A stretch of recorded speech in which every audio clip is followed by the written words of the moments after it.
Mama, do you want to sleep? Mama. You don't want to sleep? Do you want to eat? You don't want to eat? Everything, you're shaking your head.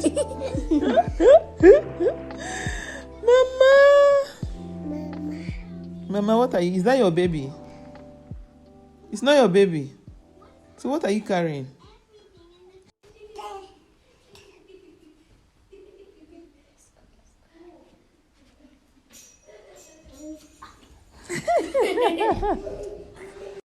Okay, so we're about to make some shawarma, but it's going to be more like veggie wrap, because I have a lot of vegetables going on here.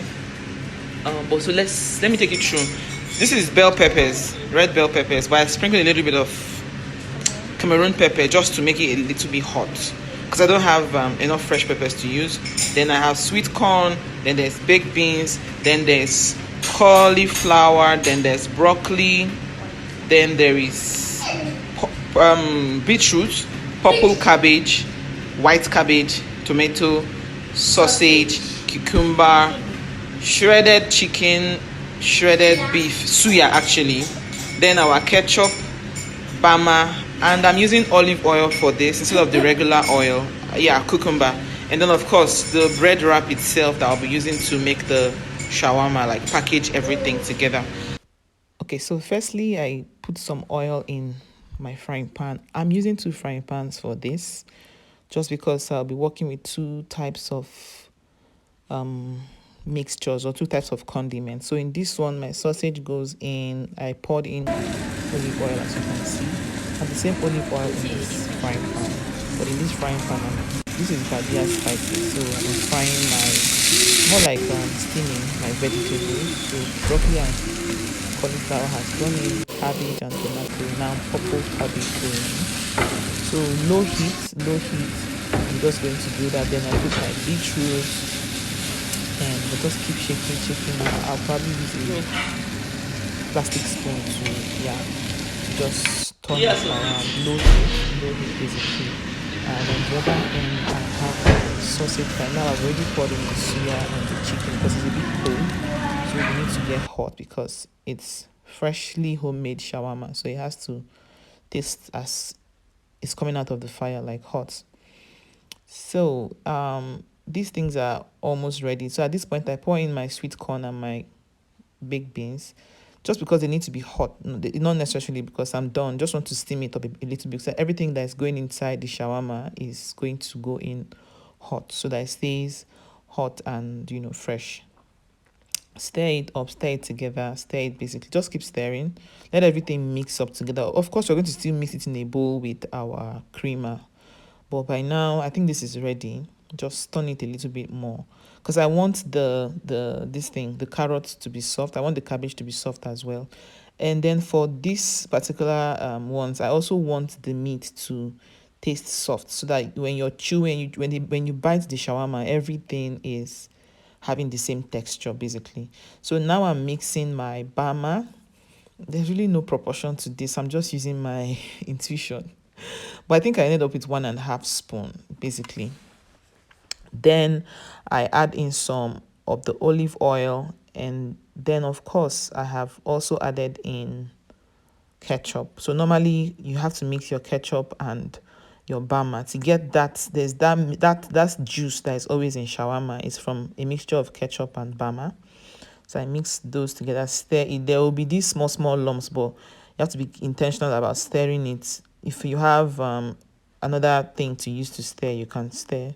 I just used my spoon here. Stir it, then pour it into the mixture of the veggies.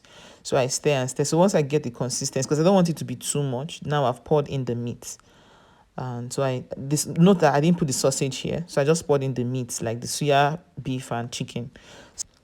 I want to make sure that there's enough balance of ketchup and bama in the mixture of the veggie and my beef.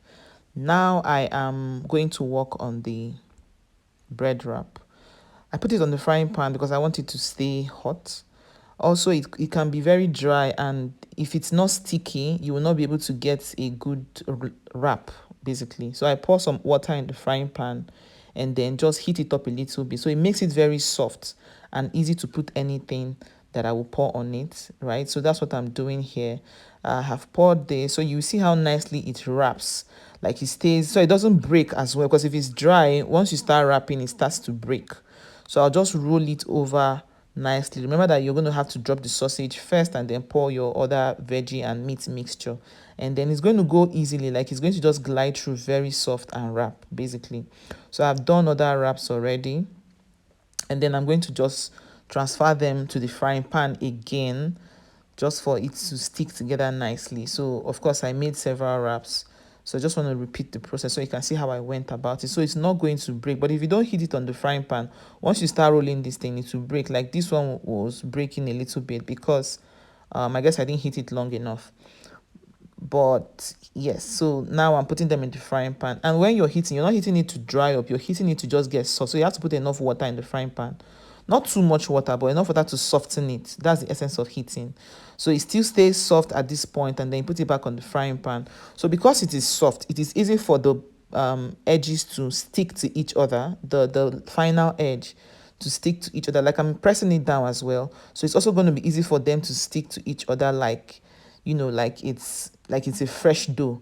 So if you look at this one now, you would see that it's not going to peel off, not going to fall off. It like it's sealed together because of putting it on the fire, basically. And we serve with something very nice, good to enjoy with your any beverage of your choice. So we chose our alkaline coffee tea here, and voila, shawarma made at home, ready to enjoy. Like one of these was enough for one person to eat. So this one is for myself and my husband. I shared the other two for the kids because they had already had dinner and it would be too much food for them if I gave them one each.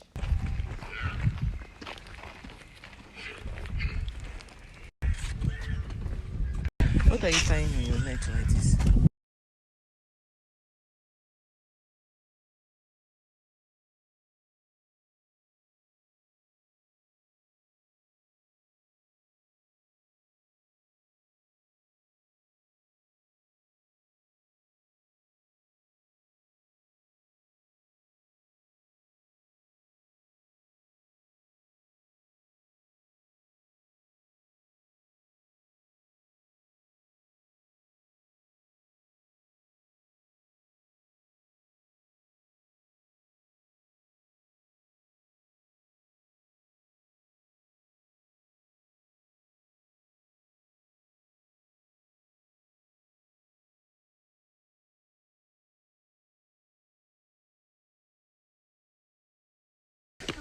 So this is a 5,000 seater space.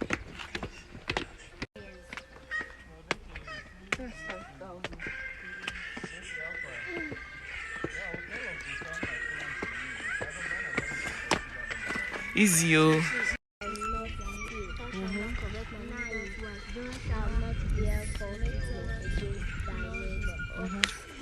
Thou shalt not convince thy neighbor's wife or servant or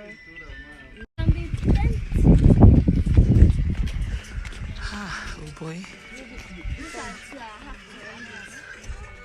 My Bible. As a feast. Then this feast The of feast first of fruits first fruits. is like you know, I don't know if they do it in your village, but they do it in my village. There's early harvest, right? Is it like New Year festival? Exactly, but New Year Okay. festival is feast of harvest. So that means Feast the of- number 2 before number 1, then Yes. number 3. Number 3 is on its own, and a lot of people are saying that that's when Jesus will come to Shabbat. We don't know. That's just speculation. Okay, that's Feast of You know, Trumpets. so since that. Okay, those this scriptures said, harvest now is harvest of souls. Are you getting where? Meanwhile, Yeah. the Jews call it ingathering.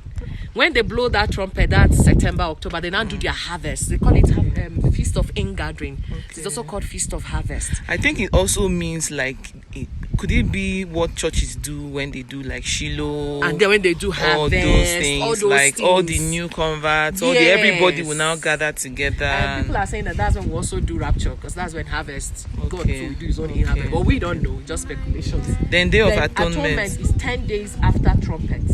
Okay. The whole of Israel, they come, is one day.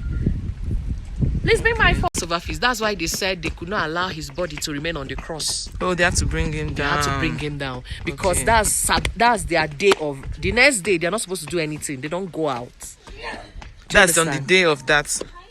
Jesus died on a Friday. Yes. Then on Fridays, Jews close by 4 p.m. or 6 p.m. And from 6 p.m. till 6 p.m. of Saturday, they don't do anything else. They don't go out. They don't. The Adventist people. Exactly. They don't go to church on Exactly. Saturdays. That's their own holy They are not day. supposed to go to church on Saturday. So that's what the Israelites. Even on Saturday, they don't cook. Whatever you want to cook, you cook it on Friday. You don't do. That's how they do. Like I any used to have a friend plenty. then in school. We do it She on Friday. Sabbath. She could Then- do everything. On Saturday, you will not even see her like this. Uh-huh. Till like around 5 o'clock, she will not come out. Then, but in the evening, then Jesus now rose up on Sunday morning, which is our Easter morning, right? Which is the feast of what here now? It's not any feast, Okay. right? Jesus just died on the feast of Passover. That's when There's also a swimming pool. I guess this is for baptism. LIONHIL. It's so clear in this thing. LL 2010. I guess this place probably is called Lion Hill, and they started this walk in 2010. And yeah.